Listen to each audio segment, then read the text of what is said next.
بسم الله magacaygu waa deeqa aadan muuse deeqa afro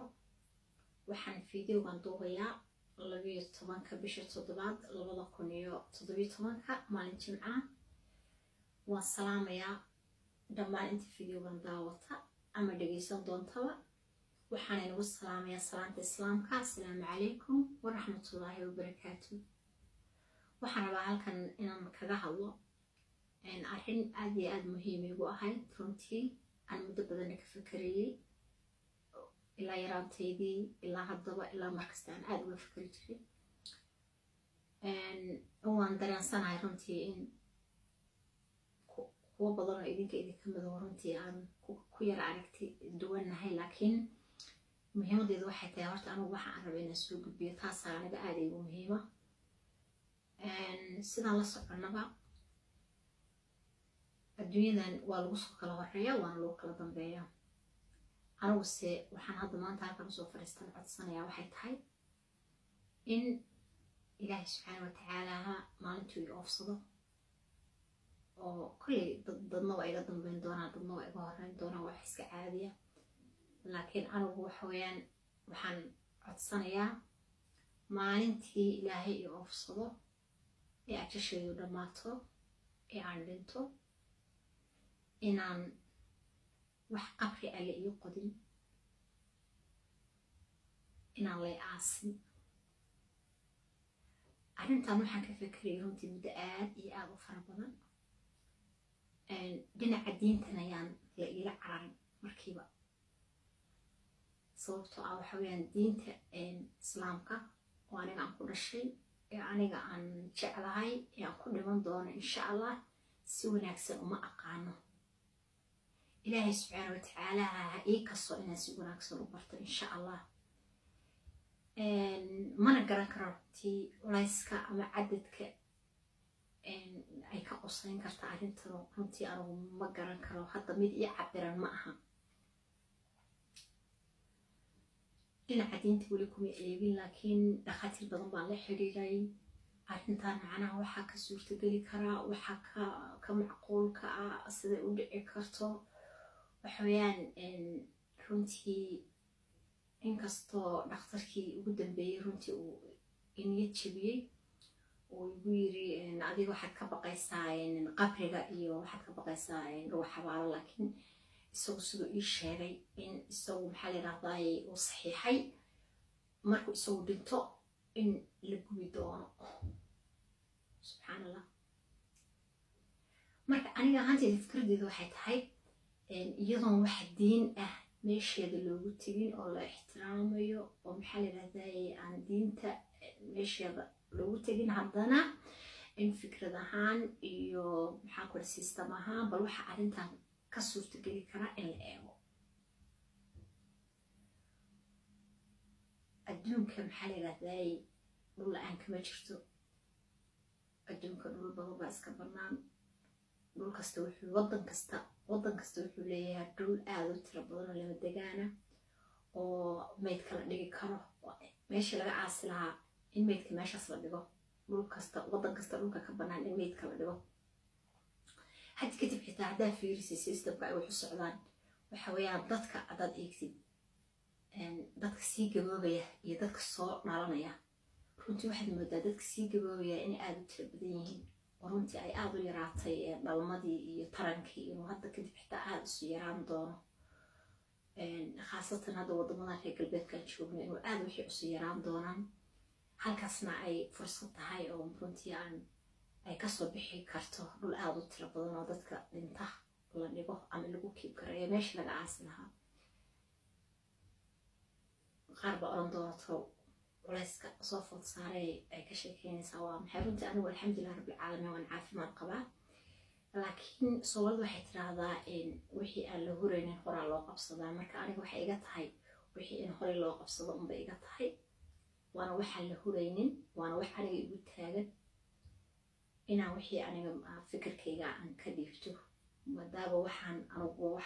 rabo weeyaan anigu waxaan kasoo horjeedaa oon halkan usoo fadhiyaa ma rabo qof kasta oo iga geeri dambeeya arrintan qusaysaa anigu in lay aaso diyaar uma ahi qof kasta markuu intuu nool yahay ayuu magaranaysaa wax ka hadlaa wax codsadaa wax dhihi karaa inkastoonan rajo aad u fiican aanan ka qabin oo xitaa aniga hooyadii i dhashay oo adduunka ilaahay iigu jecel yaraan baanu ahay hooyaday labada andhood bayga jeceshay cimrigeeda ilaahay ha rajiyo hadda kahor maraan weydiiyaan ku yidhi anigu hooyo ma doonayo haddaan dhinta in lay aaso waan ka dhaadhicin kari waayo waxay ugu tiri maa waxaa ka baxo dad iga horreysidna waan ku asturayo awalna maxaa la yidhahdaa aan qofba mar farta ka xiri jiray walaalo dad iga nolol dambeysay u sheeg dadka qabriga neecahay yaa lay gelin laakiin hadda maanta anaaba halkaan la soo fariistay ilaahayna talaan saaranaya insha allah inaan lay aasin oo aan dhulkaas anigu hadda aan ku dul qorxoonahay oo aan ku dhashay oo aan ku qurux badanahan joogo hoostiisa inaan lay gelin baan ilaahay ka barya dadka waxaan aad iyo aad ula yaabaa dadka xalaala soo kala yaacaan mar allaala marka qofku dhintaa waxaad arkaysaa waxaasa usoo kala ordayo meelkiimadan la aqoona ma jarafadiya balaayi horta waxay wax ku xabaalaan xagge u yaallaan waxaan dhihi lahaa naxariis darrada iska daaya qofku markuu dhinta xal kale hala keeno waxa weeyaan anigu hal gabar hadday imaydho is okay xitaa dadka mayra intay soo kala cararaan bay maxaa yidhaha dadka isugu tagaanoo jiidaan dadka meydka ah anigu waxaasoo dhan ma rabo barafuunada iyo cadarada aadka u udgoonna ma jecliya yaan laygu shubin surkana yaan layga xirin qabrina yaan lay gelinin qofka qabri iyo qoda qabri igeliya maalinta yoomal qiyaamaan haystaa ma cafiin ajar iyo xasanaadna ka heli maysid xabaashayda qofkii ii soo ducaynaya ama si wanaagsan waxa weeyaan ii wanaajinaya deeskuud laakiin in aniga la xabaalo oo dad ciidigu wajiga iga shushubaan ma rabo subxaan allah ilaahay baan ka magan gal ilaahayna waxaan dacwo kaga ahay dadkiisa iyo qabriyada anigu khaasatan waxaa ninka qofku wuxuu yidhi qof baa yidhi baa layidhi qof aniga yiri dad iska reeb anigu waxa weeyaan arrinteeda aan ka hadlayaa waa taas ma rabo in lay aaso dhul qurux badan baan ku dhashay waxa weeyaan xitaa dhulka aadan cabirto oon dhulkayga aan dib ugu noqdo meesha aniga aan ku dhashaan jeclaan lahaa in geed lay saaro anigu waxaan ku dhashay meel booq la yidhaahdo dhinaca Etoobiya ah hooyo ku dhalatay aabahay buuhoodu ku dhashay dhulkaas aan sheegaya dhul aad u kala fog ma aha dhul maxaa la yidhahdaaye hawd aweeye geedo badan leh roob baa ku da'a maalin kasta maasha allah waa cadar kulayl male dhulkaas geed halay saaro qofka iga dambeeya ayay arrintan qusaysaa aniga ilaa xabaalo ma rabo ilaahay baan ka magan galay ajar iyo xasanaad ka heli maysid dadka xabaalo waxaan oran lahaa naxariistu ha idigu soo duxdo weligaya allah xitaa dhurwacyo yaroo korkayga saaran xitaa gacanteyda uma quureynan ku dilo iska mid ah qof la xabaale wallaahi wixii dusheeda saaran cayayaan taan qof inaan dhaamaane inaa xitaa gacan ku taabta lagama yaabo naxariistu ha idigu soo degto dadka yaan la xabaale xalkala hala keeno maxaan ku dhahato arrimaha diintii waxayaan la ila cararin yan markiiba la ila boodin arrinteedu saas weeye way caddahay waxa aan nabcaan ka hadlayaa waxa aan rabin baan sheegayaa ajriya xasanaad ka heli maysaan qofkii maanta iduuga oo maxaa la yidhahdaa ila soo kala wajiga ciili iga shaba ilaahay baan ka magan gal surkan ayaa mara la iga xidho waa necbahay ajarna ka heli maysid haddaan idin sheegayaa maalintaa dhinto ajar iyo xasanaad toona ka heli maysaan aqranada haystaa dadi aastaana qabrigaas dhulkaas hay gelinina geedkaas halay saaro dhulkaa geed halay iga samro xaafadahaas halay geeyo meesha aan ku dhashay irjiciila azalime carabta oran jirta xagga halay geeyo wayd ka codsanayaa qof kasta oo iga nolol dambeeyaana arrintaas qusaysaa video wuxuu qusayaa maanta halka la fadhiyaa qof kasta oo iga nolol dambeeya qof kasta oo iga nolol dambeeya oo aniga videogaas daawado kan daawan ma qusayso laakiin kii videogaas daawado oo aniga halkaas anoo soo fadhiya ee arkow